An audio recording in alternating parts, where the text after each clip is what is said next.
Sean todos muy bienvenidos a este nuevo encuentro de Fundación Diagnóstico Maipú. Ahora quiero presentar a esta asociación que trabaja desde hace tantos años con un fin tan noble como es el de la adopción.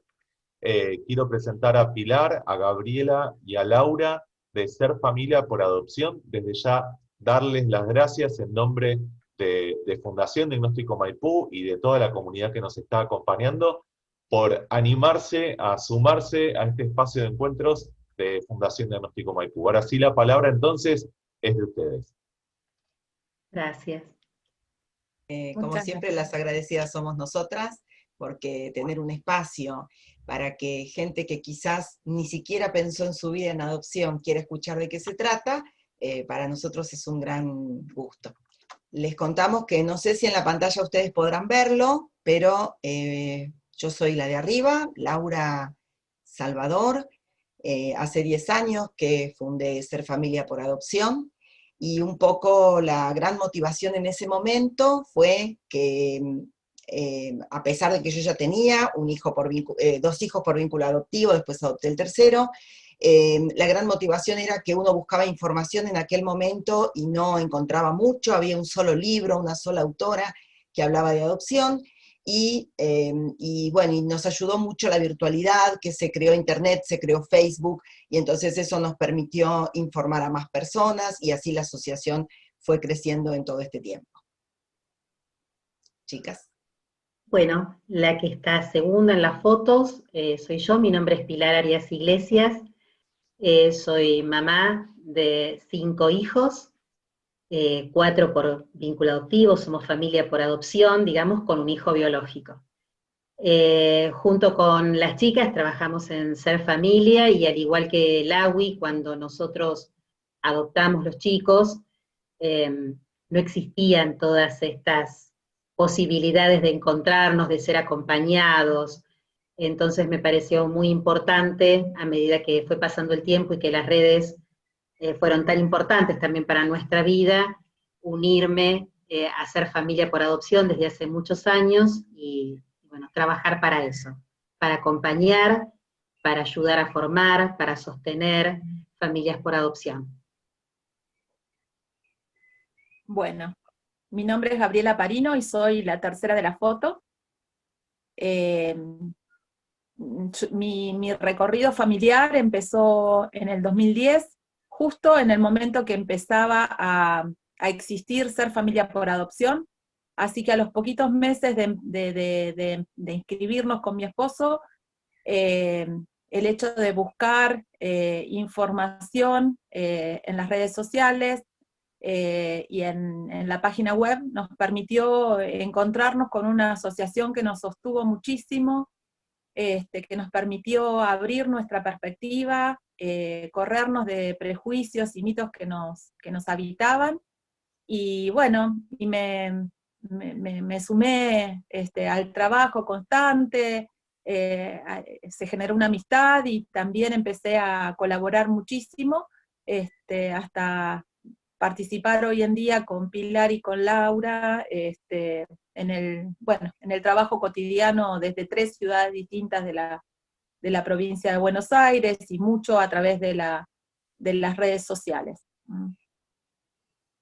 Bueno, Damos por empezar la charla entonces, y bueno, el desafío de hoy justamente es hablarles de los logros y desafíos de la adopción en la Argentina.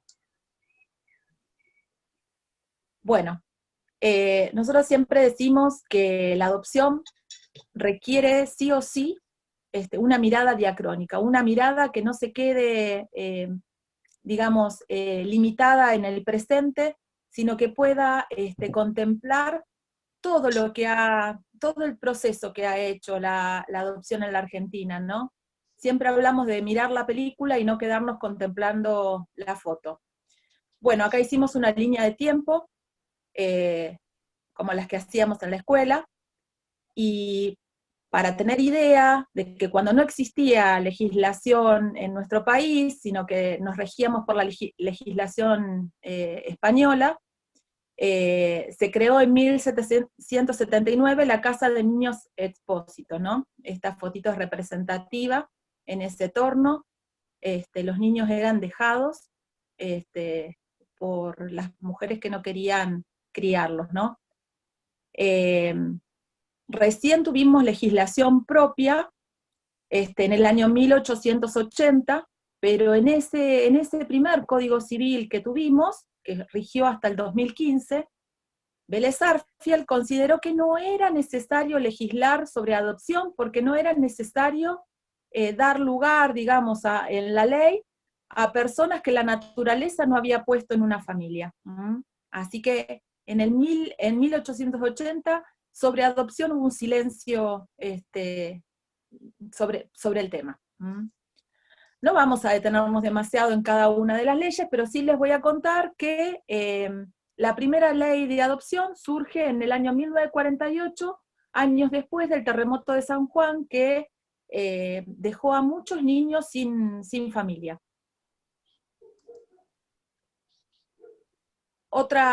La segunda ley de adopción fue del año 1971, la siguiente fue posterior a la dictadura militar, y también posterior a la adhesión de nuestro país a la Convención de Derechos del Niño, y por tal motivo, de alguna manera fue importante en tanto el tema de la identidad y el tema de considerar que la adopción tenía como eje al niño, sin vulnerar sus derechos en cuanto a garantizar los procesos, fue un punto bastante importante de los ejes de la reforma de 1997.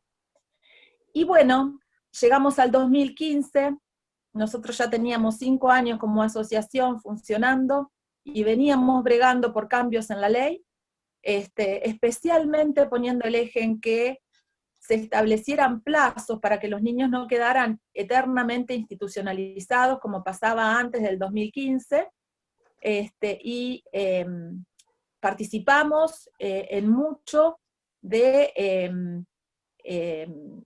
las reformas a la ley, con nuestras opiniones, hablando con legisladores, participando en reuniones que se hacían en ese momento. Y en 2015 se sancionó y empezó a tener vigencia la ley actual de adopción, que es que está incluida en el Código Civil y Comercial de la Nación. Bueno. Como dijimos, vamos a hablar de logros y desafíos. Este es el mayor logro de la ley de adopción actual, que es que la adopción tiene como eje al niño y no al adulto. Veníamos con concepciones de la adopción adultocéntricas, que consideraban al adulto, y todavía subsisten ciertos prejuicios en relación a eso, ¿no?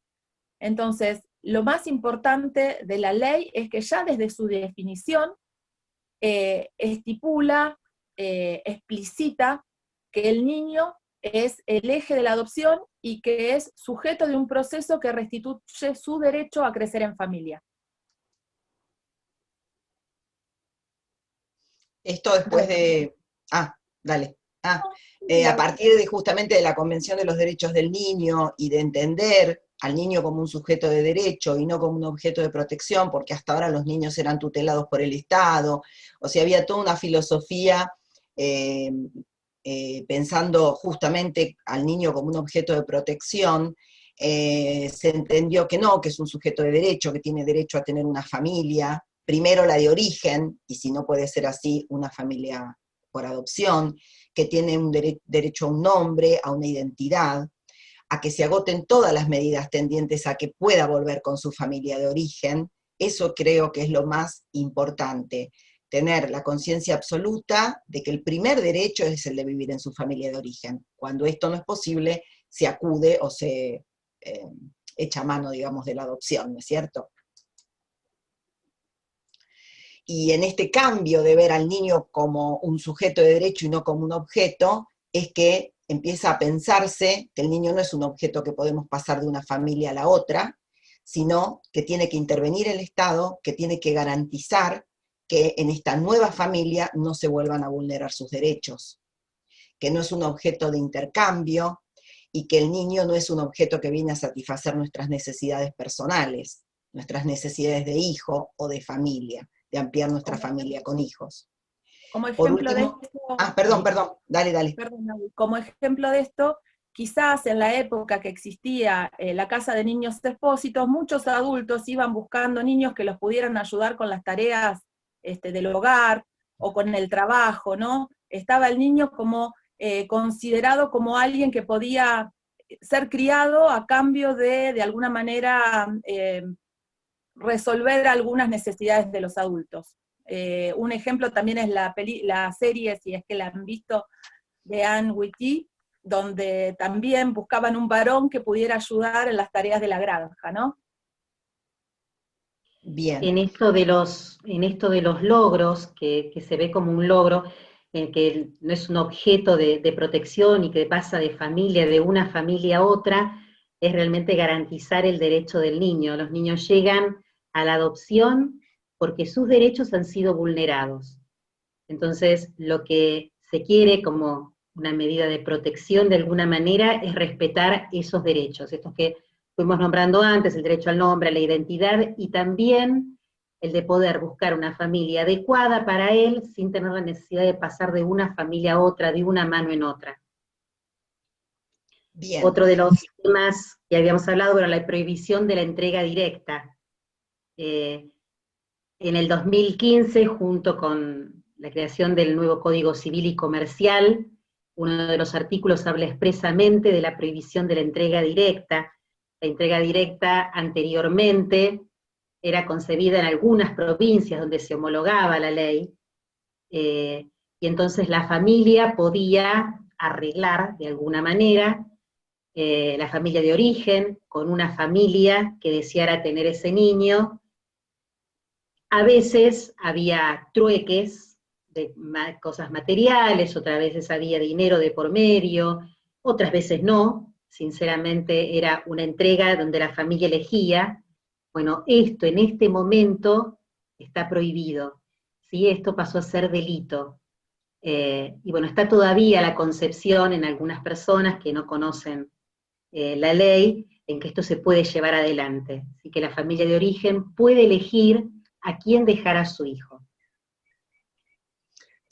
También sería como importante pensar en esto, que en líneas generales no es una familia completa la que elige esta situación, sino que es una mujer vulnerable, con un embarazo quizás no deseado, con la imposibilidad de criarlo, y entonces una mujer que también está en un estado de vulnerabilidad, necesita que alguien la acompañe y la ayude para que si esa finalmente sea su decisión, sea una decisión pensada, acompañada y garantizada por el Estado, y no en un encuentro entre particulares con gente que no se conoce, que no hay un cuidado como merece ese niño, ¿no?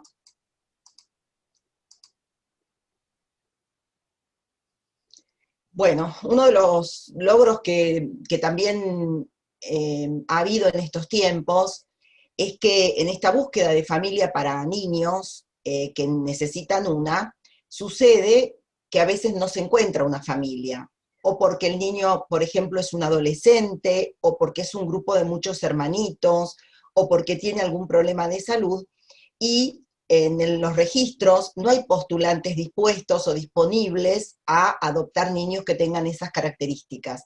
Entonces son niños que necesitan una familia, pero un registro que no tiene postulantes que tengan una disponibilidad compatible con las características de ese niño. Entonces, desde el Poder Judicial de cada provincia, se decidió hacer como búsquedas, llamémoslas más intensivas, en el sentido de que se buscan a través de convocatorias públicas, y son convocatorias que van a aparecer en medios de comunicación, que van a aparecer en las redes, siempre ordenadas por el juez que tiene la causa, y esto lo que permite es que personas que quizás no se inscribieron para adoptar, leen la convocatoria, lo piensan, se autoanalizan y deciden que pueden ser la familia para esos niños. Y este mecanismo de las convocatorias públicas sabemos que ha solucionado muchas situaciones de niños a los que no se le encontraba familia. Por eso se sigue en esta búsqueda con este mecanismo. Discúlpame, Laui. Y Sí. también es importante saber que esto es un logro porque antes se naturalizaba que quizás los adultos esperaban solamente adoptar un bebé, un niño pequeño, sano, y que lo demás era imposible, que si eran 5 hermanitos y había que buscarle familia a los 5, quizás era mejor que se separaran y buscar una familia para cada uno, así no tuvieran contacto, o que si era un niño más grande, si tenía 13 años, ya era imposible encontrarle familia, entonces, bueno, iba a tener que pasar su adolescencia institucionalizado y esperando el egreso de la institución, porque eso era imposible. Conseguir familias para esas situaciones se consideraba imposible y no se seguía insistiendo. Al igual que encontrarle familia en estas convocatorias públicas a chicos con discapacidad. Como decía Gaby recién, se creía que era imposible que un niño, una niña o hermanos con algún tipo de discapacidad leve o profunda pudiera llegar a vivir en una familia, y a través de las convocatorias públicas hoy nosotros podemos dar cuenta de que es un logro inmenso, la presentación de familias, ¿sí?, en esa búsqueda, y la adopción de esos niños, niños más grandes, niños de 12, 13, 15 años, grupos de hermanos, y sobre todo chicos con discapacidad, ¿no?, que merecen y llevan un cuidado muy especial, y bueno, se han presentado familias y han llegado a la adopción. Exacto. Bueno, ya lo Respetar. decíamos. ¿Estás leyendo, No, Nito? Por favor. puedo Bien, leerlo. bien, esto es todo tuyo, todo tuyo. No, a ver, respetar en los niños la posibilidad de continuidad en el vínculo con su familia de origen o referentes afectivos previos a la adopción. También es un gran logro porque en el inconsciente colectivo, en la sociedad, está esta premisa de que una vez que los chicos llegan a la adopción, deben romper, ¿sí?, no deben tener la continuidad del vínculo con la familia de origen, o que es mejor que no las tengan, piensan mucho, por todos los daños causados, bueno, y por un montón de causales distintas. Bueno, es un logro saber que hay muchas familias por adopción que continúan el vínculo, ese niño continúa el vínculo con su familia de origen. ¿Mm? Esto no quiere decir, cuando hablamos de familia de origen, no siempre hablamos de una progenitora, de un progenitor, hablamos de abuelos, hablamos de hermanos, hablamos de tíos, o de referentes afectivos previos, que tienen que ver tal vez con un vecino, con alguien de la institución o del hogar donde ellos vivieron previamente a la llegada a la familia, y esto es de lo que se trata, de respetar el derecho. Acá podemos ver claramente uno de los derechos que les respetamos a los chicos, la posibilidad de continuar con un vínculo que para ellos es sano, que sirve y que es bueno. Exacto, un vínculo obviamente que no sean los que dañaron y que causaron la adopción, ¿no es cierto? Seguro. Tal cual. Bueno, el preservar los vínculos fraternos, siendo adoptados en un mismo grupo familiar o manteniendo el contacto cuando esto no es posible. Bueno, en esa época que hablaba Gaby, cuando no existían convocatorias públicas para resolver el tema del grupo de 4 hermanitos, por ejemplo, la solución que se encontraba era, bueno, separémoslos, que los adopten 4 familias distintas. Entonces, como se comprende hoy que los vínculos fraternos muchas veces tienen una importancia que no es posible la separación, porque a veces ante una separación la adopción termina fracasando porque los chicos quieren vivir juntos. Entonces, se trata de preservar esos vínculos, y en el caso de que por algún motivo sí realmente tienen que ser separados en 2 familias, por ejemplo, establecer el compromiso de que van a seguir en contacto esos hermanos. Bueno, el intento de conservar el centro de vida del niño. Siempre se busca familias para ese niño que estén dentro del ámbito donde él vive, ¿no? Llámese localidad donde vive, provincia, porque hay un entorno cultural, porque hay un entorno geográfico de la naturaleza de la cual se rodea habitualmente, que es importante que no pierda. La adopción siempre implica pérdidas para el niño, entonces se trata de evitar todas las que sean posibles, ¿no? Evitar que no haya pérdidas de más. Llámese hermanos, llámese escuela, amigos, porque quizás viven en una localidad donde ya tienen amigos, tienen 10 años, tienen su mejor amigo que los sostuvo un montón de tiempo, y si la adopción se da a muchos kilómetros, quizás pierda esa posibilidad de continuar ese vínculo que es saludable. El derecho a mantener su prenombre. En la ley anterior, en las adopciones de niños menores de 7 años, los adoptantes podían cambiar el nombre de ese niño. Entonces, un niño que durante 6 años, imaginemos, todo el mundo lo llamaba Juan, llegaba una familia que había soñado con tener un niño y que le iban a poner Pedro, y entonces le cambiaban el nombre. Y los 6 años que este niño había vivido con ese nombre, con eso que quizás a veces es lo único que traen a la casa cuando llegan por adopción, se lo cambiaban.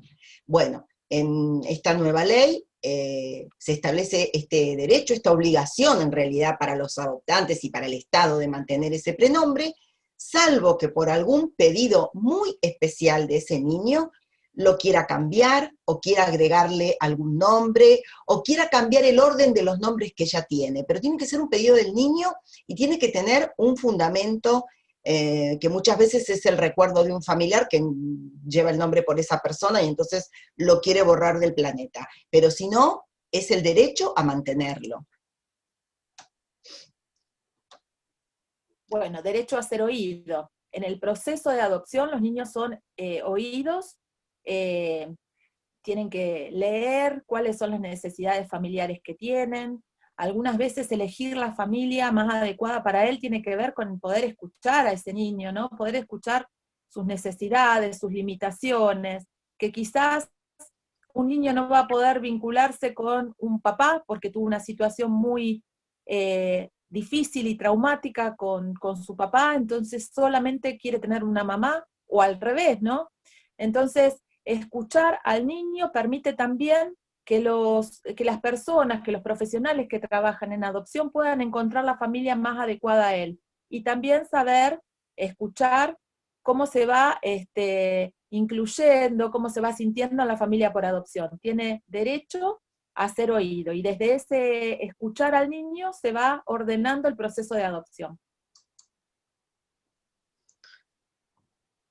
Bueno, el derecho a elegir el apellido, que también con eso es más o menos, bueno, más o menos no, es diferente que lo del prenombre. ¿En qué sentido? En que el niño puede decidir, siempre se calcula que es a partir de los 10 años, pero también puede haber un niño que más pequeño decida, puede quedarse con su apellido de origen, puede adicionar el de alguno de los adoptantes, lo puede poner adelante, lo puede poner después, es decir, que también esto forma parte de ese derecho a ser oído que cuenta Gaby, ¿no? Porque él puede decir, no, yo me quiero quedar con este apellido, o no, o también puede decir, quiero tener primero el apellido de mi adoptante mamá, digamos, y después el del papá. Eso es una construcción que se puede ir haciendo en esos primeros 6 meses de la guarda preadoptiva, para que en el momento en el que se presente el juicio de adopción para cambiar la filiación definitivamente, se le pueda indicar al juez que este niño decidió, por ejemplo, mantener su apellido de origen. Y esto está bueno porque hoy la ley, al contemplarlo, legalmente, si nosotros somos Pérez de apellido, imaginemos la familia Pérez, y el niño decidió quedarse con su apellido de origen, que era González, legalmente, aunque tienen 2 apellidos distintos, ese niño es nuestro hijo. Que eso hasta la ley anterior no era así. Entonces eso también es interesante, que ya el apellido no define si es o no miembro de la familia. Bueno, derecho a leer su expediente. Derecho. ¿Y querés desarrollar? No, habla, Gaby, sí. Los niños tienen derecho a leer su expediente y también a conocer su historia, ¿no? A conocer los motivos de separación de su familia de origen. Esta lectura del expediente no es tan lineal ni está limitada, no está tan limitada como antes por la edad. Hoy por hoy, los profesionales de los equipos técnicos acompañan lectura del expediente del niño, no dándole a leer todo el expediente, ¿no? A veces vehiculizando la información como parte del equipo para que el niño pueda quitarse dudas, ¿no? Porque a medida que van creciendo, las preguntas van desarrollándose de una manera distinta, y su historia es su derecho, ¿no? Conocer su historia, entender la necesidad de la adopción es un derecho del niño. El tema de los plazos, Pilu, ¿querés? No, no lo llego a leer. Estoy con la vista súper nublada ahora. Bueno, los plazos a cumplir en las etapas del proceso preadoptivo. Pasa que antes, en la ley anterior, por eso para nosotros esto es un gran logro, no había plazos. Y un niño quizás vivía 5, 6, 7 años en una institución porque nadie tenía la presión de que había que resolver la situación de ese niño. Hoy el Código Civil establece que hay 180 días para agotar las medidas de protección, es decir, que hay un organismo de protección que va a intentar que este niño vuelva a vivir con su familia de origen, revirtiendo, por supuesto, las causas de las vulneraciones de derecho, pero no es interminable, sino que tenemos un plazo para que ese organismo, una vez que no lo logra, le pide al juez que declare la situación de adoptabilidad. Y por otro lado, las guardas con fines de adopción, que también antes eran eternas, y un chico podía vivir 5 años, por ejemplo, con una guarda, recién empezaban ahí el juicio de adopción, hoy en día, a los 6 meses y un día de tener una guarda con fines adoptivos, uno tiene que iniciar el juicio de adopción. Esto cambió mucho la dinámica de los procesos adoptivos. También los tipos de adopción son más flexibles. Antes existía solamente la adopción simple y la plena, y ahora quizás extendernos demasiado en la explicación de los tipos de adopción es un poco complejo, porque en realidad lo que establece la adopción plena es que el niño tiene vínculo jurídico con toda la familia por adopción, no solamente con los padres, sino también con los abuelos, con los tíos, y en la simple, la situación jurídica establecida es la filiación, digamos, de ser hijo de los padres por adopción exclusivamente. Hoy por hoy, la posibilidad es tener una adopción plena y a la vez tener vínculo jurídico con algunos miembros de su familia de origen, o tener una adopción simple teniendo vínculos jurídicos también con algunos integrantes de la familia ampliada, o con todos. Bueno, estos tipos son más flexibles. Es algo muy técnico, pero es algo muy valioso, ¿no? Sí, son tipos de adopción más flexibles y adaptados y de alguna manera flexibles a las necesidades de cada situación de cada niño.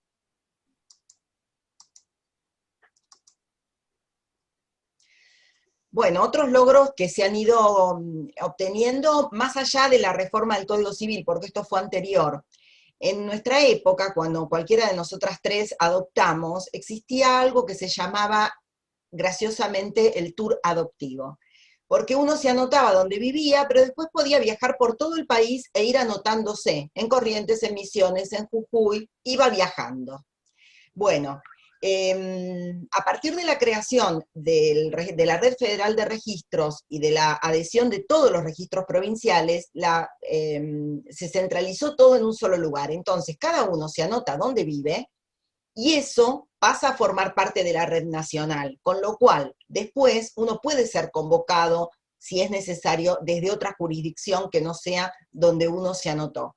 Entonces quizás yo vivo en Campana, me anoto en el juzgado de Campana, pero a mí tranquilamente me pueden llamar del juzgado de San Isidro, de Junín o de La Plata, por ejemplo, por citar ejemplos, ¿no? Antes no, antes uno se anotaba en ese juzgado, y hasta que en ese juzgado no había un niño con una situación compatible con lo que nosotros nos habíamos presentado, no podíamos adoptar. En cambio ahora existe esta movilidad que hace que los niños tengan todos la misma posibilidad, porque los niños no saben, pero bueno, para los niños hay una red federal donde están todos los postulantes admitidos en el registro y a los que se puede recurrir cuando ese niño necesita una familia. Y como decíamos antes, siempre se va a buscar familia en el lugar donde el niño vive, pero en determinadas situaciones, cuando eso no es posible, y hay posibilidades de encontrar familia en otra provincia, se recurre a la Red Federal de Registros y se amplía la búsqueda antes de llegar a una convocatoria pública. Bueno, dale. Consideración de la diversidad familiar. Desde la vigencia del Código Civil y Comercial, no es necesario casarse, no es necesario que las parejas sean exclusivamente heteroparentales, en la ley está establecido, digamos, se han dado cambios en las leyes, más allá del código, ¿no? Y esta posibilidad de que el niño tenga disponibles familias que son de dos mamás, de dos papás, de una mamá solamente, de un papá solamente, o de una mamá y un papá, permite que se busque la familia más conveniente para cada situación de un niño, ¿no? Como decíamos antes, quizás un niño no puede vincularse con una mamá, ¿no? Porque tuvo una situación muy traumática con la mamá de origen, y necesita sí o sí de la figura paterna. Y entonces, en ese caso, quizás se considera que es mucho mejor una familia de un solo papá. Entonces, la diversidad familiar, la consideración de la diversidad familiar, enriquece las posibilidades de encontrar la familia más adecuada a cada niño. Bueno, otro gran logro es que ya no se pide el certificado de infertilidad de quien se presenta para adoptar. Antes era como una condición. Yo creo que hasta la tercera vez que me anoté para adoptar, tuve que presentar ese certificado como que eso era la puerta, ¿no? Si no sos infértil no podés adoptar. Bueno, ahora, dentro de esta diversidad familiar, como decía Gaby, también podríamos hablar de las familias que ya tienen hijos biológicos, porque ya se dejó de considerar esto para empezar a pensar que cualquiera, que no hace falta ser infértil para pensar en la adopción. De hecho, hay un caso emblemático de una niña que salió en convocatoria pública, que cuando eligió la familia que ella quería una madre sola, pero que tuviera hijos porque así no iba a experimentar con ella. Dicho de la niña. Entonces, bueno, ganaba la mujer que tenía hijos en ese caso, ¿no? Así que bueno, por eso es también muy importante esto de escuchar al niño y también de entender que las familias tienen un formato absolutamente fuera de la norma, de lo que uno considera la norma, digamos, ¿no? Bueno, hubo un cambio de límite de la edad, porque antes la edad mínima para adoptar era 30 y hoy es 25, nos fuimos para ese lado. Esto aunque no se lo... dale, Gaby. No, decí, porque no es de la edad lo que iba a decir. Bueno, no, digo que aunque esto el acompañamiento a las vinculaciones, aunque no se da absolutamente en todos los procesos adoptivos, porque a veces por el lugar donde se da esa adopción no hay un equipo que acompañe, o no están muy acostumbrados a hacerlo, pero en realidad este es otro gran logro, dado que cuando nació la asociación, uno de los grandes pedidos era que cuando los adoptantes o futuros adoptantes fueran a conocer a los niños y empezaran ese proceso de conocimiento y vinculación previo a la mudanza a la casa, estábamos también muy solos, no había profesionales que pudieran decodificar muchas situaciones que pasaban en esa parte del proceso. Y entonces, otro de los grandes logros es que ahora cada vez más, diríamos que es un muy gran porcentaje, un porcentaje muy alto, las vinculaciones que sí son acompañadas por profesionales.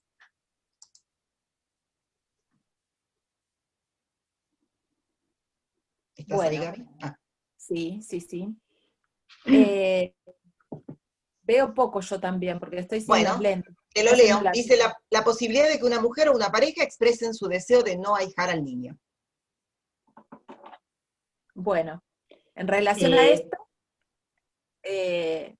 antes también se pensaba solamente en la mujer, pero en realidad los hombres tienen el mismo derecho de poder expresar su deseo de querer ahijarlo, ¿no?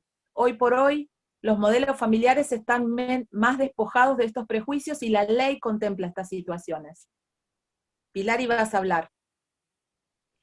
No, sí, bueno, primero pedirles disculpas porque estoy sumamente descompuesta, por eso desaparezco por momentos de la pantalla.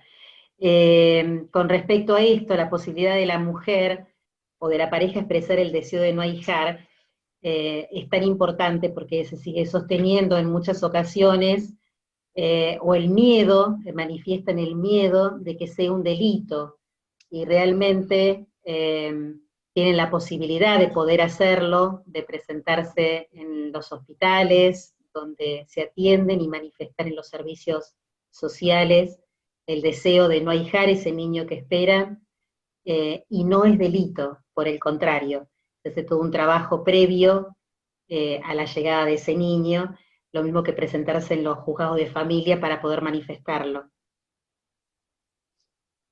Bien. Bueno, esto también es un logro. A ver, justo no veo. El hecho de que cada vez hay las más actividades de cantidad preparación. de actividades de preparación, reuniones informativas, encuentros informativos para las personas que quieren adoptar. Yo, bueno, empecé mi recorrido hace 10 años atrás y realmente teníamos exclusivamente las entrevistas para considerar si éramos aptos, lo digo así entre comillas porque así se le llamaba, ¿no? Ver si teníamos condiciones para adoptar, y limitada a esta situación en el juzgado, después no había ningún acompañamiento más, ¿no? Nos veían aptos y ya ahí se terminaba el proceso. Nosotros tuvimos la suerte con mi esposo de encontrarnos con Ser Familia por Adopción, donde quizás en el grupo de Facebook había mucho intercambio, uno podía pensar un montón de cosas que nunca se había imaginado.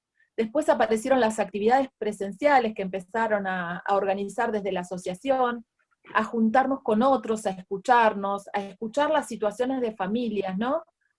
Fundamental, porque la preparación permite anticipar toda la complejidad y los desafíos que implica la llegada de los chicos a la familia, eso tan esperado y tan deseado, que cuando llega requiere que uno tenga todos los recursos para acompañar sus necesidades. Bueno, y ahora llegamos a los desafíos que tenemos en la actualidad. La sociedad, como en cualquier tema, no pasa solo en esto, siempre estamos atravesados por mitos y prejuicios, por esas creencias de que un hombre solo no puede adoptar, o, bueno, ahora los vamos a ver. Entonces, nosotras siempre que podemos tratamos este tema para que a cada uno pueda deconstruir lo que tiene pensado y empezar a ser, como decimos nosotros, multiplicadores de buena información, ¿no? De información certera. Bueno, acá tenemos un mito, que es que la adopción es un gran acto de amor, de solidaridad y de beneficencia. Y acá tenemos la foto del torno, de los niños expósitos, ¿no? Miren la frase: mi padre y mi madre me arrojan de sí, la caridad divina me recoge aquí. Así que pensemos como algo de esto de la caridad de los adoptantes, ¿no? Sigue girando y dando vueltas. Todavía tenemos marcas de esta historia, ¿no? Tan lejana, pero que subsisten y abonan muchos de estos mitos y prejuicios. Entonces, uno de los mitos es que los niños que llegan a la adopción son abandonados por sus padres, que no es la realidad, porque la mayoría de los niños a los que la adopción busca familia han pasado situaciones de vulneración de derechos muy graves con sus padres de origen, y la justicia y los organismos de protección de derechos hicieron todo lo posible para que ellos pudieran revertir esta situación de vulneración, para que los chicos pudieran seguir conviviendo con ellos, pero sin lograr estos cambios, ¿no? Y algunas veces negándose justamente a la separación de los niños, así que todo lo contrario al abandono, pero también de alguna manera ponen a los niños en situación complejas y de riesgo que hacen que no puedan seguir conviviendo con ellos. Y en este mito también tiene que ver no solo con que los niños son abandonados por sus padres, sino que quienes adoptamos somos seres maravillosos, que somos solidarios, que ejercemos la caridad, que podemos incluir en nuestras familias personas que desde el origen no tienen que ver con nosotros, y realmente es otro de los grandes mitos. Ni somos seres maravillosos, ni son grandes actos de amor, menos de solidaridad y de caridad. Eso también es otro mito que anda dando vueltas permanentemente en la sociedad, y hay que deconstruirlos. Sí, también el hecho de pensar que los adultos tenemos mucho amor para dar, y en realidad, y los niños como carentes de amor, ¿no? Los niños quizás fueron amados, quizás muy mal amados o maltratados, pero queridos, muy queridos. Entonces, también es mucho para deconstruir desde este lugar, y los niños también tienen amor para dar. A veces no les cuesta recibir el amor, ¿no? A veces necesitan confianza, tiempo. Entonces, con el tema del amor, también hay mucho para trabajar y mucho para ir deconstruyendo y reconstruyendo. Bueno, acá hay otro mito, y es que piden muchos requisitos para adoptar, y para ser padres por biología no hay ningún requisito. No sé si querés contarlo vos, Pilu. Sobre todo tener en cuenta que las situaciones son completamente distintas. Ser familia por adopción no es lo mismo que ser familia biológica. Ser padres por vínculo adoptivo no es lo mismo que ser padres por vínculo biológico. Quienes llegan a nuestra vida, nuestros hijos, por adopción, vienen con historias y vienen con un montón de vulneraciones de derechos, que ya lo hemos hablado antes, y no es lo mismo que los hijos biológicos. Por lo tanto, no sucede, es decir, no, ay, discúlpenme, tengo que retirarme. Dale. No te preocupes, yo sigo. Mejórate, Pilu. No solamente los niños llegan de sufrir pérdidas, también los adultos muchas veces, y la mayoría de las veces, llegamos a la adopción después de pasar muchas dificultades para tener hijos por biología. Entonces, es importante que se considere qué tan capaces somos de ser papás por adopción, si estamos en condiciones, si es nuestro momento, si necesitamos de alguna manera procesar algunos duelos, ¿no? Las pérdidas que tuvimos de hijos por biología. Tanto los adultos como los niños transitamos la construcción de una familia desde la pérdida y desde los duelos. Entonces, es muy importante que se consideren las capacidades que nosotros podemos tener para incluir a los niños en nuestra familia. Y en cuanto a requisitos formales, a documentación, no son excesivos, son la documentación que de alguna manera se solicita, no es nada del otro mundo, no hace falta tener mucho dinero, ni una casa inmensa, ni ser dueño de la casa. Hace falta tener condiciones más desde el lado de la contención afectiva de los niños y desde la propia contención afectiva, ¿no? Desde tener recursos para sostener situaciones difíciles uno. Bueno, lo de hay que esperar 10 años para adoptar. En realidad conocemos personas que hace 10 años se inscribieron, que todavía no fueron convocados, y también conocemos personas que no han sido convocados y que nunca lo serán, digamos. ¿Por qué? Porque anotarse para adoptar no es garantía de que nos van a llamar y de que vamos a ser familia por adopción. Eso en principio. Y después, si nosotros tenemos una disponibilidad adoptiva muy acotada a un perfil que puede ser el de niño, hijo único, hasta 2 años sano, que es el gran porcentaje de las disponibilidades adoptivas que presentan los postulantes, también va a hacer que no sea tan factible ser convocado. Entonces nosotros tenemos que tener en cuenta que al día de hoy, la mayoría de las postulaciones son de un perfil que no coincide con la mayoría de los niños que hoy esperan una familia, con la característica de los niños que hoy esperan una familia. Sabemos de personas que se han presentado, por ejemplo, con una disponibilidad adoptiva y con la aptitud, ¿no es cierto?, para poder adoptar 2 hermanitos hasta 12 años y han sido llamados a la semana siguiente, porque en el momento de buscar una familia para 2 hermanitos hasta 12 años, el registro no tiene muchos postulantes para ofrecer.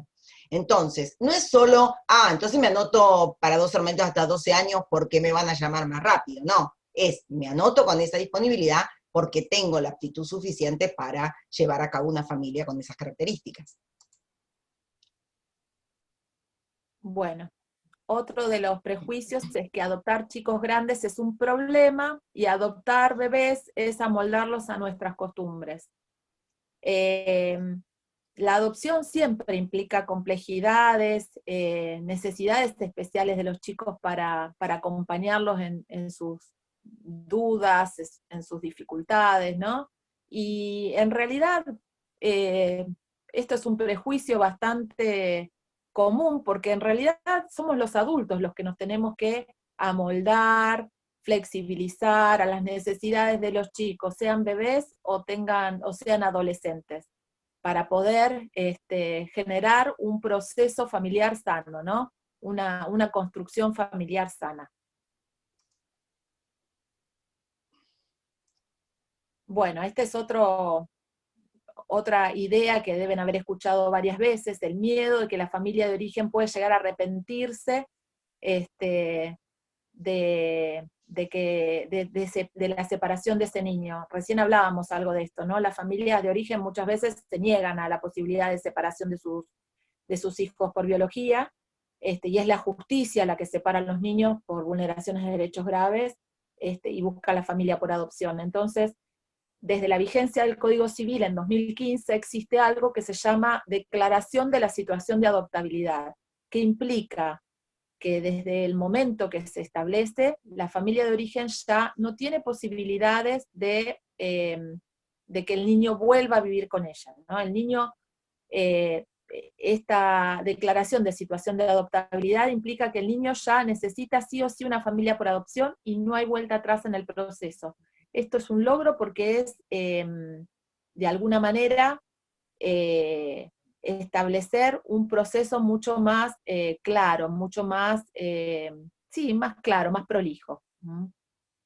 Y una garantía para ese niño, es la garantía de que se agotaron todas las posibilidades, que no se logró, que su familia de origen fue notificada de esta situación, es decir, es una parte del proceso que es garante de los derechos de ese niño. Bueno. Esto es algo de lo que vos decías recién, Gaby. Sí, esto ya lo desarrollé, estos mitos de que van a llamar primero a las parejas heteroparentales, a las que estén casadas, que si no se casaron no las van a llamar, esto no es así, que no es necesario tener vivienda propia, uno puede alquilar una casa y tranquilamente estar inscrito para adoptar, y no hace falta tampoco tener un poder adquisitivo alto, sino acorde al ofrecimiento familiar que se hace, ¿no? Si uno tiene muchos hijos, si está disponible para adoptar, por ejemplo, muchos hijos, un grupo de 5 o 6 hermanos, y tiene una casita muy chiquita donde no hay lugar, seguramente van a considerar esa situación y van a pensar, no en que está mal tener una casa chiquita, sino a ver si el proyecto, si la proyección que hace la persona sobre cómo cuidar a estos niños, ¿no? Es coherente con la realidad que tiene, pero no está ni mal ni bien tener una casa grande o tener una casa chiquita. Lo importante es esta proyección que puede hacer la persona de cómo proyectarse a futuro con los niños, ¿sí? Bueno, en esto de ver a la adopción como un acto solidario, como un acto de amor, de generosidad, digamos, está la contrapartida, que es creer que los chicos deben agradecer el hecho de ser adoptados. Entonces escuchamos algunas cosas como qué desagradecido después que lo adoptaron, o que lo sacaron de la calle, o cualquier novela que uno puede escuchar para justificar que el niño debería agradecernos, ¿no? Esto lo habló recién Pilu respecto de que las personas que adoptamos no somos personas maravillosas. Esto muchas veces lo leemos en comentarios, por ahí en notas periodísticas, ¿no? Donde en general escribe mucha gente que no tiene relación con la adopción más que por la nota. Y es que los chicos llegan a la adolescencia sin familia, que egresan de los hogares porque fueron bebés y fueron abandonados desde bebés y pasaron toda su vida institucionalizada. Y en realidad, las medidas de abrigo de los niños, ¿no? se dan en el momento que se detecta una situación de vulneración de derechos, y esto no necesariamente pasa cuando los chicos son muy chiquitos. A veces justamente pasa cuando los chicos van a la escuela, cuando tienen un lugar de socialización por fuera de la vida familiar, ¿no? Recién en ese momento se detectan estas situaciones, y esto pasa en cualquier etapa de la vida del niño. No necesariamente es que estos niños estuvieron institucionalizados de bebés y llegaron a la adolescencia sin familia. Bueno, que los niños que fueron adoptados tienen problemas de conducta y aprendizaje. Bueno, esto a lo largo de todos estos años y de conocer tantas familias sabemos que no es así. Y que si hay algún problema de conducta y si hay algún problema de aprendizaje, tiene que ver con su historia, con lo que vivió, con lo que le pasó, con sus miedos, pero no por el hecho de que, como es adoptado, es un niño que la adopción lo traumó, digamos, ¿no? Sino que tiene muchas veces que ver con condiciones previas, y que justamente por eso las familias adoptivas tenemos que tener esta posibilidad de sostener y sanar, si se quiere, algunas de esas cosas que pasaron antes. Y que tampoco los problemas de conducta y aprendizaje son exclusivos de los niños que han sido adoptados, ¿no? Porque todos los niños pueden tener en determinado momento problemas de conducta y de aprendizaje sin que eso implique ninguna situación imposible de acompañar y de resolver y de entender también. Bueno, lo de familia biológica y por adopción ya habló Pilu hace un ratito. Bueno, que las demoras en la adopción se deben a la burocracia. Mucha gente dice, no, porque no te llaman, porque es todo muy burocrático. Esto lo escuchamos muchas veces y diríamos que a diario casi. Y en realidad, bueno, primero, a partir del Código Civil, donde se estipularon tiempos, ya no pasa esto de que un niño se puede pasar 7, 8 años institucionalizado. Eso por un lado.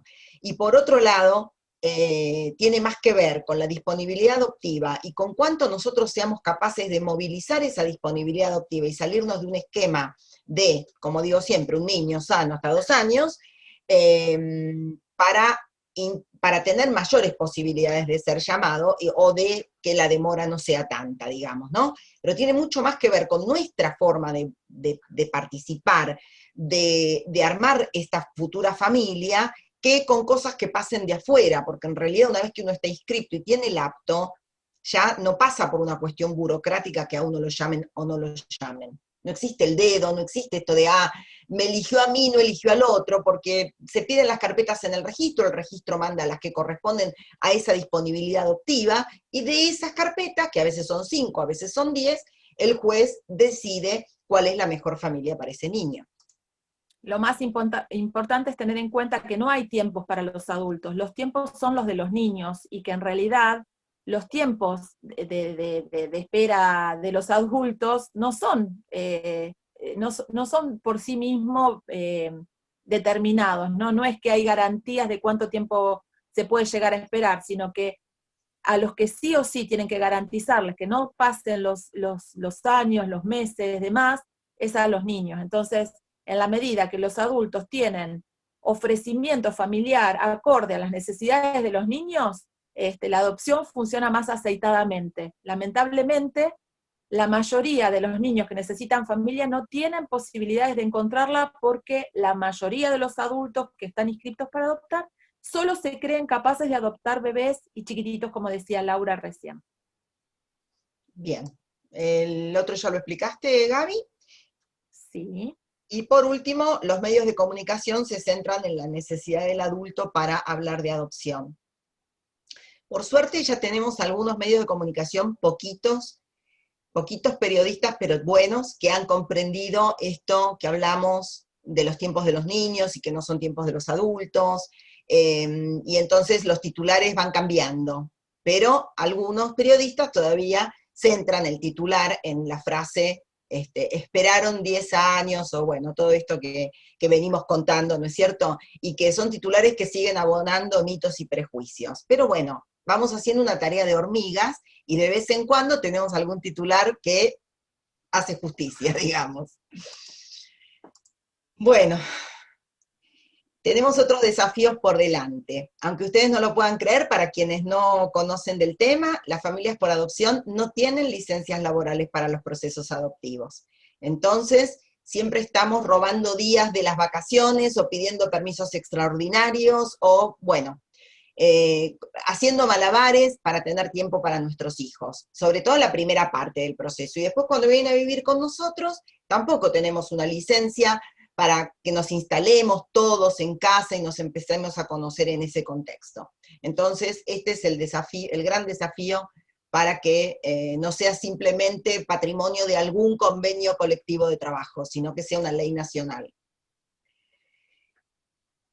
Este es otro tema importante, porque los juicios de adopción, que como decíamos, hoy se hacen a los 6 meses y un día de la guarda, después del inicio de la guarda, hoy por hoy implican la búsqueda de un patrocinio legal para realizar el juicio de adopción, y tienen costos bastante elevados.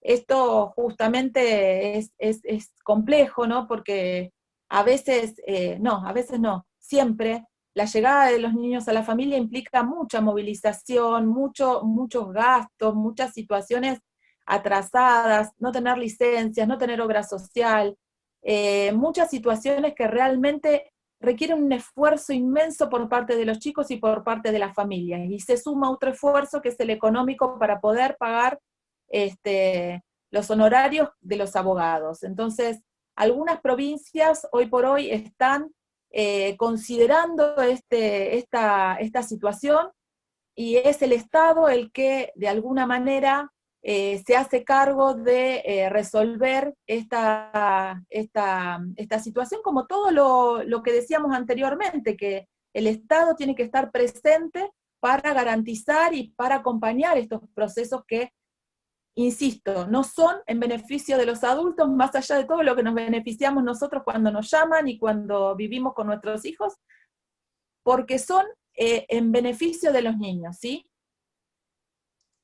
Bien. Si bien esto se ha logrado mucho, pero igualmente sigue siendo para nosotras un desafío que los adultos estén cada vez más preparados para formar una familia por adopción. Preparados tanto las personas que quieren adoptar como los profesionales que nos acompañan, como los profesionales de los juzgados, de los órganos de protección, digamos que todos los adultos que de alguna manera forman parte de este sistema estén mejor preparados para cada circunstancia.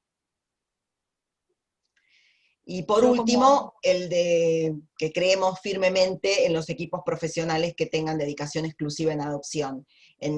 A la fecha, las adopciones las llevan adelante los juzgados de familia, y sabemos que los juzgados de familia están tapados de causas de violencia familiar, sucesiones, divorcios, impedimentos de contacto. Entonces sería realmente un gran logro tener juzgados que sean especialistas en adopción y que puedan tratar el tema sin toda la vorágine de lo que pasa comúnmente en un juzgado, ¿no? Bueno, cuando armamos este Power con las chicas, nos dimos cuenta de esto, que lo que hoy nosotros les contamos como un logro, hace unos años para nosotros era un desafío, y luchamos para que fueran hoy un logro, ¿no? Que fueran logros. Así que hoy nos queda solamente seguir trabajando para que los desafíos que recién les contamos, dentro de un tiempo, sean los logros, y ojalá que ese tiempo sea corto. Así que bueno, nuestro desafío hoy es eso, que lograr muchas más cosas. Los invitamos a seguirnos en Facebook, en el grupo Ser Familia por Adopción, en YouTube, que hay un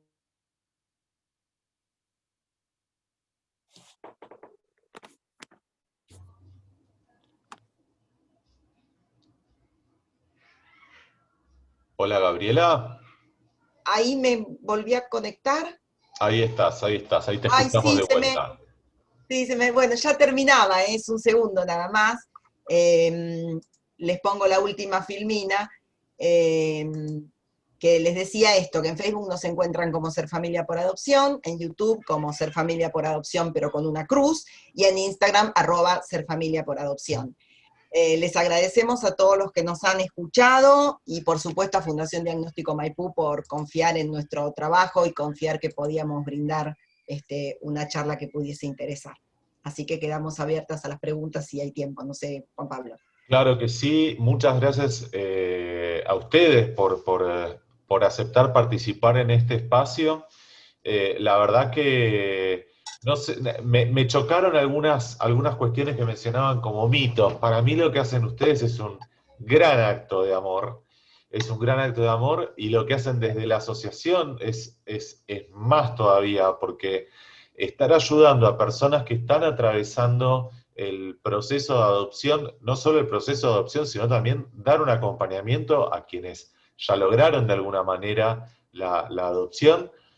Yo no he adoptado, pero soy padre de 2 hijos y cualquier acompañamiento en ese proceso es siempre un manantial, ¿no? Por decirlo de alguna manera, es siempre muy bienvenido.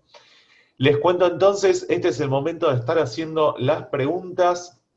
Les cuento también, no sé qué pasó hoy con la tecnología, pero no pudimos hacer la transmisión de la charla en Facebook, que es algo que siempre solemos hacer, pero no se preocupen porque esta charla está siendo grabada y en unos días vamos a publicarla en el canal de YouTube de Fundación Diagnóstico Maipú. La vamos a compartir con Ser Familia por Adopción también, para que también la puedan subir al canal, así que los que quieran volver a verla o recomendarla, lo van a poder hacer desde ahí. Les cuento, veo que algunos están escribiendo por el chat, les pido las preguntas que las hagamos por el botón de preguntas y respuestas para que no se pierdan las preguntas, porque si muchos empiezan a escribir en el chat, empieza a avanzar el chat y quizás nos perdemos alguna de las preguntas. Así que vamos a comenzar con algunas preguntas.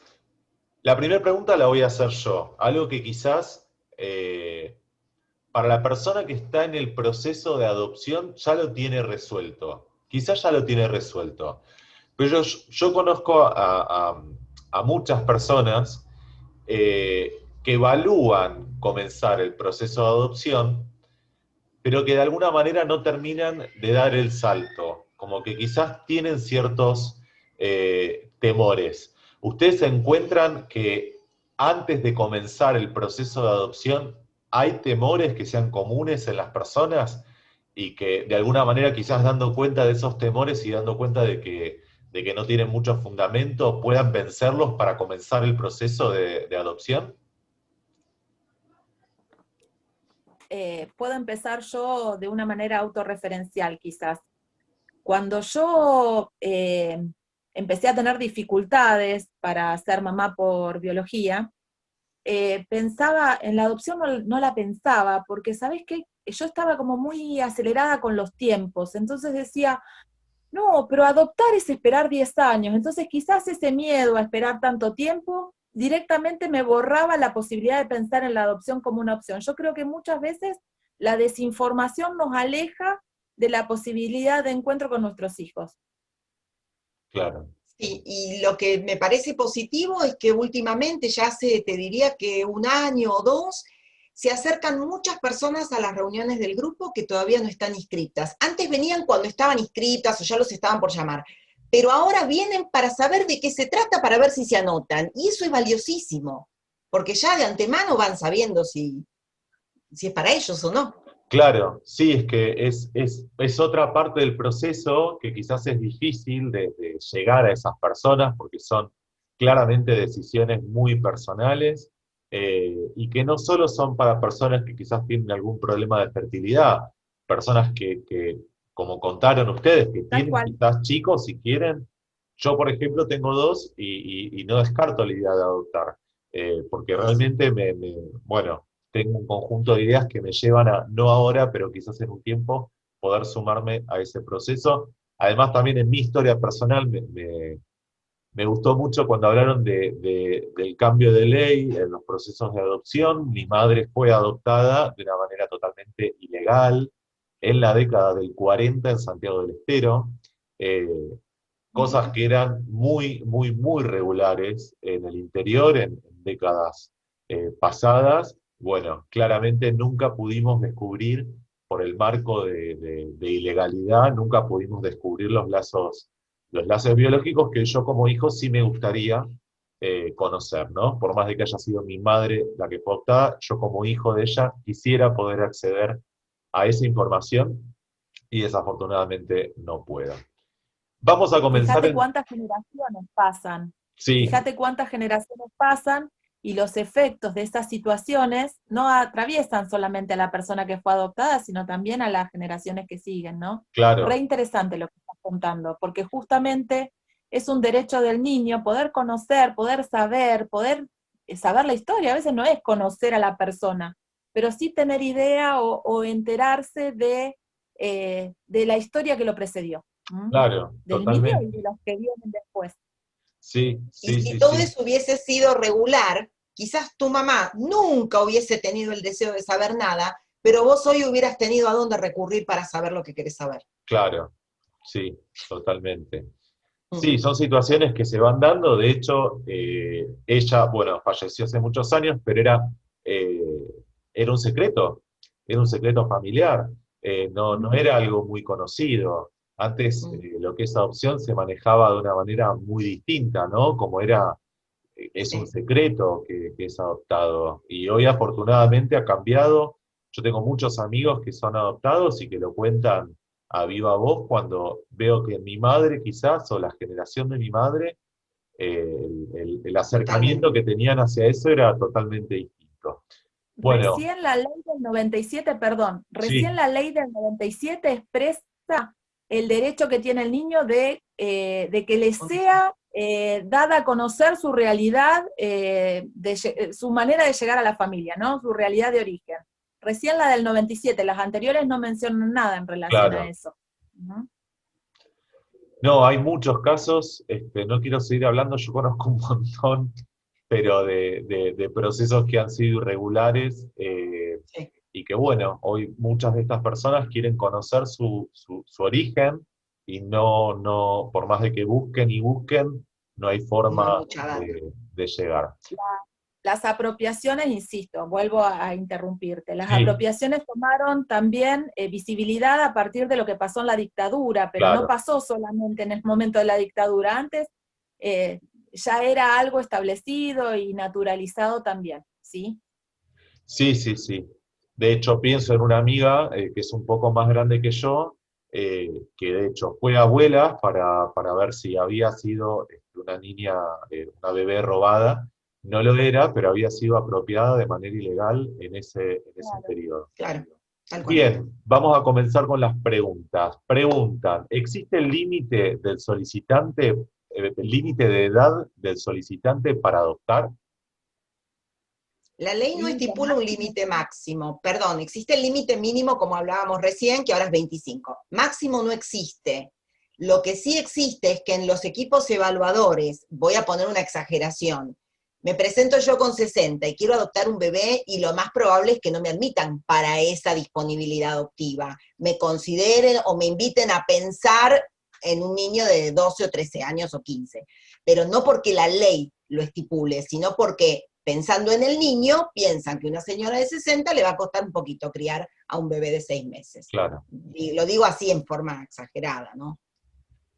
Bien, después preguntan, ¿tienen prioridad? Esto de alguna manera lo contestaron, pero vamos a volver a preguntarlo. Dice, ¿tienen prioridad las parejas frente a las familias monoparentales como solía ocurrir antes? No, no, esto lo explicamos antes y sabemos por un montón de situaciones que vamos conociendo, historias familiares que los eligen porque es un papá solo o porque es una mamá sola, que cuando decimos solo también es relativo, ¿no? Porque siempre, nunca se adopta estando solo, siempre hay amigos, siempre hay familia ampliada, siempre el proyecto monoparental es monoparental, pero no de soledad familiar. Claro. Acá Nora y Martín hacen una pregunta interesante. Esta charla queda grabada, así que esta pregunta es del 8 de octubre de 2020. Dice, ¿cuánto cuesta un juicio por adopción? Ahí depende de la jurisdicción, porque cada provincia tiene su cotización del IUS, y entonces si a ver, existen dos posibilidades. Una es que uno en el momento que llama al abogado le pida un presupuesto, que el abogado diga te voy a cobrar tanto, si querés me lo empezás a pagar así, asado, de tal manera. Otros abogados dicen yo espero que lo regule el juez.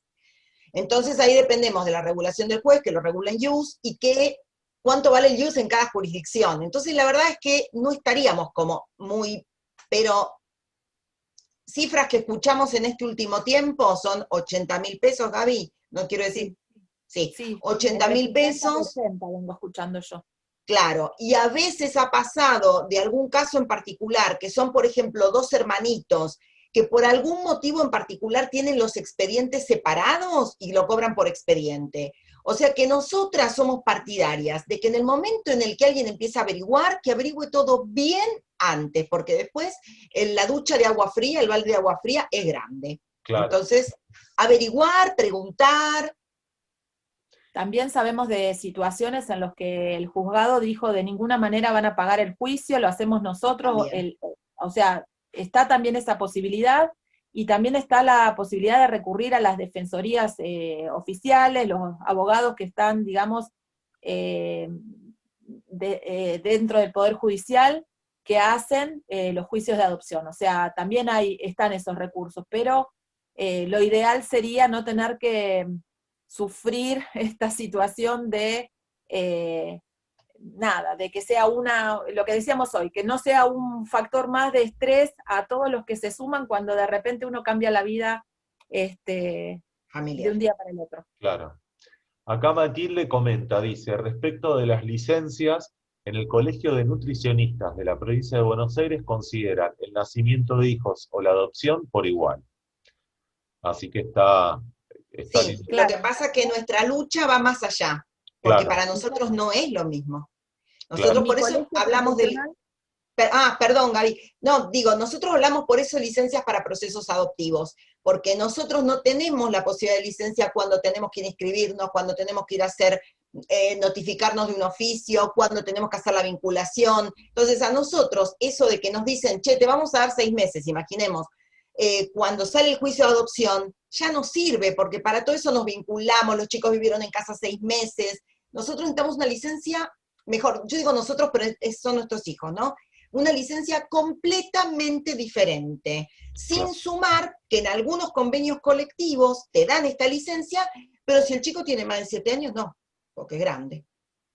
O sea que tenemos nuestro problema. Perdón, Gaby. Mi colegio profesional, yo soy psicóloga, también contempla la caja, contempla un subsidio por nacimiento, por adopción, pero cuando se da la adopción, o sea, 6 meses después que uno necesitó ese tiempo de estar con el niño, ¿no? Los chicos no llegan en el momento del juicio de adopción y de la sentencia, llegan mucho antes a nuestra vida, y es más necesario antes. Preguntan, ¿dónde se inicia el proceso para anotarse en el registro de adoptantes? Eso depende del lugar donde uno viva. Si la persona es de provincia de Buenos Aires, se inicia en el juzgado que le corresponde por localidad donde vive. Pensemos en extra COVID, ahora estamos en otra situación, pero si no hubiera COVID, digamos, sería que cada uno va a su juzgado. En Ciudad Autónoma de Buenos Aires van al registro que se llama RUAGA, que es un registro que es el que recepciona las inscripciones y hace las evaluaciones. Y después depende de otras provincias, en algunas provincias se va a juzgados y en otras provincias se va al registro. En nuestra página, que es serfamiliaporadopcion.org, hay un artículo de recursos participativos donde tienen toda la data de cómo, de dónde se inscriben y las direcciones y demás, mails y demás. Perfecto. Acá Paula dice, ¿podrían explicar un poco más el derecho de los niños a leer el expediente? ¿Cómo no? Antes se establecían tiempos y los niños recién a los 18 años, ¿a los 18 era la UI? Sí, 18. A los 16 como una recién excepción. podían tener un acceso al expediente. Hoy por hoy la situación no es así. Se establece a partir del Código Civil las capacidades progresivas que tienen los niños, ¿no? Que a medida que los niños van creciendo, van madurando y van teniendo más capacidades para poder entender, analizar situaciones y tener derechos también a situaciones que cuando eran más pequeños no tenían, ¿no? Entonces el acceso al expediente se puede dar antes de los 18 años. Puede darse en el sentido de entender o de necesitar entender por qué no siguió viviendo con la familia que tenía antes, porque quizás no lo entiende, porque quizás necesita que desde el expediente les expliquen la situación, ¿no? Y quizás los profesionales van a encontrar en ese expediente las respuestas, digamos, de alguna manera las pruebas a las situaciones que fueron dando lugar a la decisión, y puedan explicarle a los niños con palabras que los niños puedan entender, lógicamente, y sin entrar en detalles que los puedan llegar a dañar. Es un trabajo, es un desafío que tienen los profesionales desde la vigencia del código, porque bueno, este trabajo antes no se hacía de esta forma, ¿no? Claro. Es todo un trabajo muy, muy especial. Sí, cuando los niños son pequeños, lo que nosotras sugerimos es, bueno, poder hablar con el niño qué es específicamente lo que quiere saber, porque un expediente es un recorte de la situación quizás más dolorosa que vivió ese niño. Ahí, en ese expediente, no va a estar la abuela amorosa que le cocinaba, no va a estar el tío amoroso que lo llevaba a la escuela, va a estar lo que determinó la adopción. Entonces, a veces, no a veces, lo mejor sería, bueno, ¿vos qué querés saber? Y a veces la única cosa que quieren es ver la cara de la progenitora. Entonces no le voy a tirar un expediente para que lea todo, que es lo que no, quizás ni le interesaba. Entonces, es bueno esto de dialogar, y que si el chico tiene un psicólogo piola, bueno, charla de cuáles son las dudas, el psicólogo va al expediente, lee y le responde solo lo que el niño quiere saber. Pero sí, tiene todo su derecho. Qué bueno esto. Yo lo veo con mis hijos también, ¿no? Que Lucía, mi hija, tiene 5 años y a veces hace preguntas complicadas, y uno tiene que responder también salvando las distancias, ¿no? Pero uno tiene que responder nada más lo que se pregunta, sin ahondar demasiado, ¿no? Hay cosas que son, cada cosa es para cada momento, de alguna manera. Acá Exacto. Agustina hace un comentario y dice, muchas gracias por toda la información y calidez que brindaron. Me estoy acercando al tema sin haberme inscrito para adoptar. Así que un poco Bienvenida. lo que comentábamos antes. Es el mejor Sí, camino. Silvia dice, quería saber si conocen el número aproximado de niños que en Argentina están en situación de adoptabilidad y si existe un registro nacional de esto o son registros de cada juzgado. Bueno, explico lo que explico siempre, con un ejemplo práctico. Esta mañana, a las 11 de la mañana, un juez decidió la adoptabilidad de un niño. Tiene 48 horas para pedir carpetas al registro. Entonces, imaginemos que el lunes el registro le manda carpetas. Él el miércoles empieza a evaluar familias y el viernes que viene ese niño empieza la vinculación. El viernes que viene o el otro viernes. Pero la situación de adoptabilidad es algo que se puede llegar a resolver en 15 días, que pase de estar en adopción a pasar a una familia adoptiva. Entonces, tener hoy un registro nos va a permitir ver, hoy tenemos tantos niños. Pero esos niños, mañana pasado, la semana que viene, ya están en una familia adoptiva, o están en un proceso, iniciando un proceso adoptivo. Entonces, no es un registro así como, no sé, cuántos autos hay en la Argentina, no, Claro. es algo como muy móvil, no sé cómo decir, muy dinámico, no me salía la palabra. Sí, lo que podría pasar es que en ese registro queden durante mucho tiempo los adolescentes porque no se le consigue familia, los niños con una discapacidad porque no se consigue familia, o los grupos de muchos hermanos, porque entonces sí, ellos por más que buscan, siguen estando en esa estadística durante mucho tiempo. Claro. Esta pregunta la hago yo, porque también me surgió la duda. El que quiera adoptar, ¿puede arrepentirse habiendo recibido al niño de adoptar? Qué pregunta. Bueno, difícil. nuestro silencio te dirá que fue una pregunta difícil. Este desafío no lo notamos, pero ese es un desafío para nosotros y eso motiva mucho de nuestro trabajo. Nosotros el año pasado en el encuentro nacional que organizamos, le pedimos a la directora del registro de la provincia de Buenos Aires justamente que hable de esto, porque notábamos muchas situaciones en las que las familias, después de estar vinculándose unos meses, unos días, hacían agua, y nosotros decíamos, pero nosotros no estamos acompañando, no estamos brindando todo lo necesario, ¿cómo llegan a esta instancia? Nos angustia mucho a nosotros en realidad esto, ¿no? Los procesos de vinculación no están garantizados como nada, ¿no? Como muchas de las cosas que veníamos diciendo y como nada en la vida. Pero sí a nosotros nos sorprendía cómo personas que quizás parecían estar encaminadas, de repente estaban como muy, el otro día decíamos algo así como que salían con cosas muy desorganizadas, ¿no? Como se desestructuraban. Esto justamente es lo que nosotros queremos evitar. Este es un desafío, que la familia que se vincula con el niño sea la última familia para ese niño, porque ya viene de perder familias previamente, ¿no? Pero la realidad es que pasa esto. Y muchos de nosotros hemos transitado situaciones, yo misma he transitado una situación de una vinculación que no prosperó, que me generó mucho dolor, y para mí fue muy importante la presencia de ser familia por adopción, porque quizás si no, no hubiéramos vuelto a pensar en la posibilidad de seguir en el registro.